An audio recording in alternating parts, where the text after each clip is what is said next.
Hey everybody, welcome to our bonus lesson for this week. Mrs. Allman and I were talking and she told me that this week or this entire month of October is National Bullying Prevention Month. That is so important. It's something that everybody either sees, experiences, or is a part of in our lifetimes. And so it's really important that we talk about this month and every month, to be honest. Just to tell you a little bit about what we're going to do today, we are going to first talk about what bullying looks like, what it is, what we can do about it, and then also we are going to read this book. It's called My Secret Bully. I borrowed it from Mrs. Allman. It is an amazing book, and I think you're really going to enjoy it. All about bullying. What is the center? Bullying is when someone harms or embarrasses someone else on purpose. The harm can be to someone's body or to their feelings. Bullying is different from arguments or fighting. In bullying, one person is doing the harm and the other person or people are being harmed. Also, friends can bully other friends. Important thing to remember too right now, especially since some of you are doing virtual learning, you are learning on the computers, and we're spending a lot more time online, is bullying can happen on the internet too. It's called cyberbullying. So it doesn't just happen in school or in person, it can also happen on the internet. Let's go ahead and read this book, My Secret Bully. I'm going to make my screen a little bit bigger so that you can see the pictures really well. There we go. I think you should be able to see this pretty well. And then if you can see really small print, you can read along too. So this is My Secret Bully. It's by Trudy Ludwig, and it's illustrated by Abigail Marble.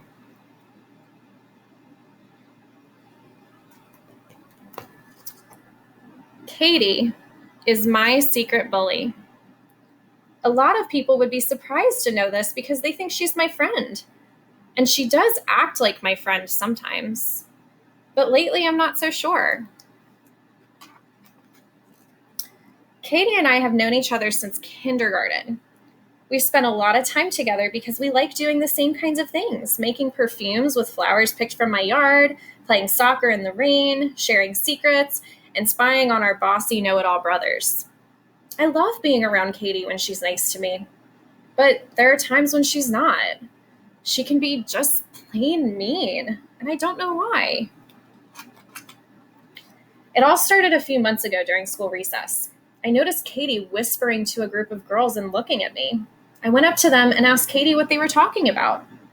She said, "Oh, nothing, Mon, I'll tell you later." Then some of the other girls giggled like it really was something, and that made me feel bad. Let's see, she looks pretty upset. The next day when I was playing with Sarah, Katie grabbed my arm and pulled me away. "Katie, stop it," I said. "I was talking to Sarah." "If you play with her tomorrow," she whispered in my ear, "I won't come over to your house tomorrow." Then she let go of my arm and skipped away, as if nothing happened. But something did happen, and it didn't feel right to me. I wasn't sure what to do. I really wanted to get together with Katie, but I wanted to play with Sarah too. So I just ignored what Katie said, thinking maybe she was having a bad day. A few days later, I saw Katie playing wall ball with Sarah.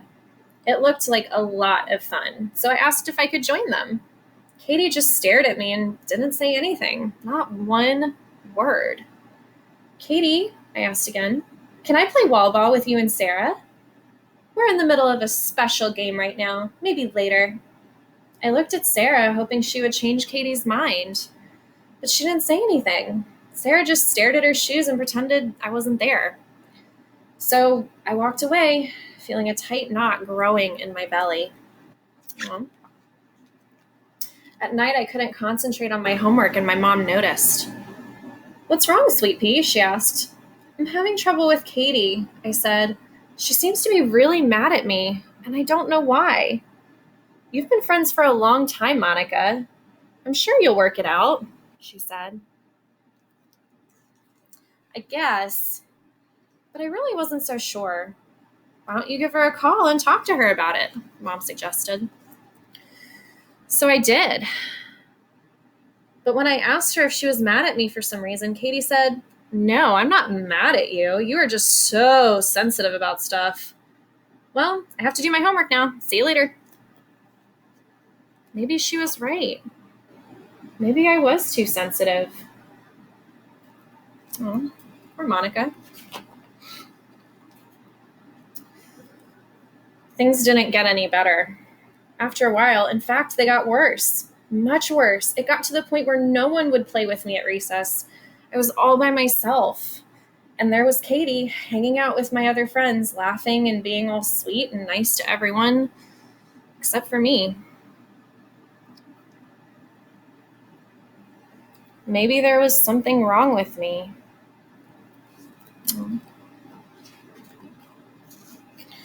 Last month, for the third day in a row, I told my mom that I had a bad stomach ache and didn't feel good enough to go to school.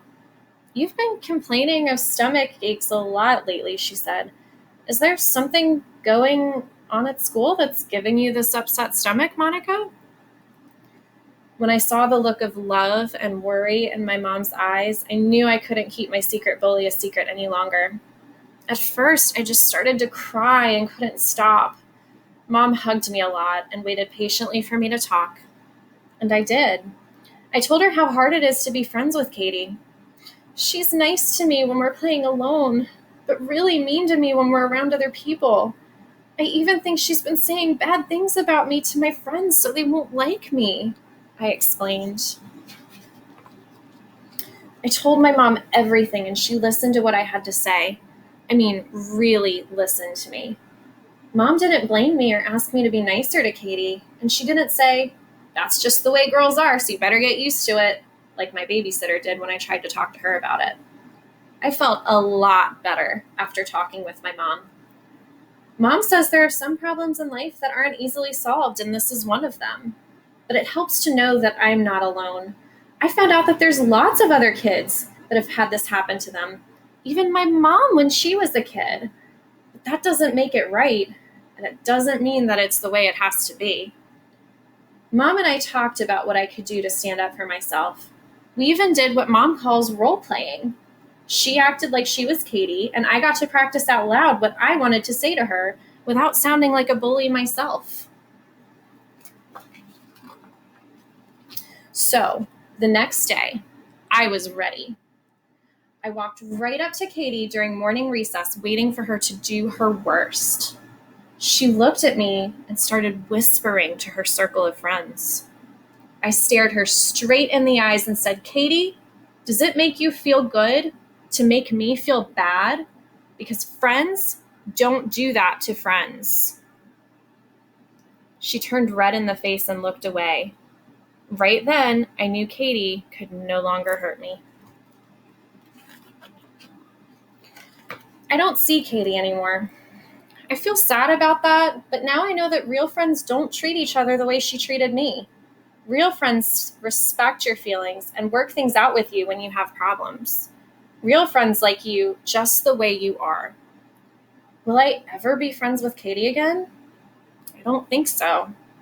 I just want to be around people who really like me. I'm feeling much better about myself these days.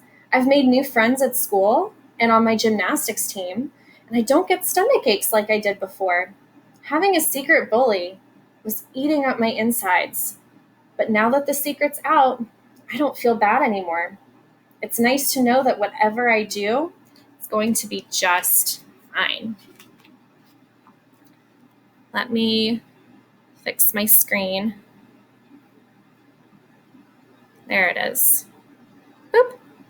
It's kind of scary to watch. All right. Let's talk about this book for a second. Let's stop and think about what we learned. So in the book, there was Monica, Katie, the friends, and the mom. So think about who the bully was in this book. It was Katie, right? Katie was bullying Monica. Do we know why? Not really. It's not like Monica was doing anything wrong. And that can be the case sometimes. Sometimes if you get bullied, there's nothing you can do about it, right? It's not anything you did wrong or you did differently. It's the bully's problem, right? What are some of the things that Katie did to Monica that were bullying her? She made fun of her name. She whispered about her behind her back. And then when Monica tried to talk to Katie about it, Katie said, "You're so sensitive. I'm not mad at you." And made Monica feel really bad and made her feel like she was just seeing things. What's something that Mom recommended Monica do to defend herself? So Mom and Monica practiced what Monica was going to say to Katie to make sure that Monica's words didn't hurt Katie back. Monica was very direct with her. She wasn't rude, and she defended herself. She said, "Katie, does it make you feel good to make me feel bad? Because friends don't do that to friends." And Monica was right. That's not a nice way to treat your friends. And then in the end, they didn't stay friends, right? Monica said, "I miss Katie. I lost her as a friend, and I probably won't be friends with her again, but I know how I want to be treated, and I want people to like me for who I am." I really enjoy this book. I'd love to know what you all thought of it as well. What can we do about bullying? So it's important to talk about it, know what it is, but what can we do about it? So there is a pledge that you can complete. I'll read this to you in just a second, but first I want to read a similar pledge, and it sort of summarizes everything that our pledge talks about. It says, "I am a kid against bullying, and I will speak up when I see bullying, reach out to others who are bullied, and be a friend whenever I see bullying." Really quickly, I'm going to make myself bigger again. Boop, I'm backwards. There we go. I want you to be able to read this. It says, "Take the pledge. I commit to stand up for students, and I will speak up in support of educators, creating a safe and affirming learning environment, have strength to unite those who want everyone to feel safe at school, in their community, and online, show that I care and am against bullying and united for kindness, acceptance, and inclusion, and send the message to students who are bullied that they are not alone. Create a culture in which more people are supportive of others," and then you can sign your name at the bottom. So if you would like to, you can fill this out and sign it. We would love to be able to see that you have taken the pledge, or just send us a video, a sound message, or just a chat saying that you agree, you have taken the pledge, and you are against bullying during Bullying Prevention Month. So don't forget, bullying happens everywhere, and it can happen to anyone. Standing up for students who are being bullied helps everyone feel safe and supported. And if you need help, you can talk to a lot of different people in our school. I would always encourage you to talk to a grown-up if you are experiencing bullying, or if you're seeing bullying, or if you're doing the bullying. If you are being a bully and you don't know how to stop, you can always ask for help if you've made a mistake, and a grown-up can take the time to make it right with you, right? They can guide you and help you figure out how to make things right. These are some of the people that you can talk to. Mrs. Allman, you can talk to me. You can talk to Dr. Kemp, your teachers, any of the staff at Brooks Global Studies, and other trusted adults, maybe the grown-ups that are in your life. And if you're nervous, which is completely normal, you can ask a friend to come with you for support. I am so thankful that we were able to spend this time talking about a very important subject. It's something that's really sad and scary, but it's really important that we talk about it, right? Because if we can get rid of bullying, and if we can take measures to prevent it in the first place, we can have a safe and happy school community. Thank you so much, and I will talk to you soon. Bye.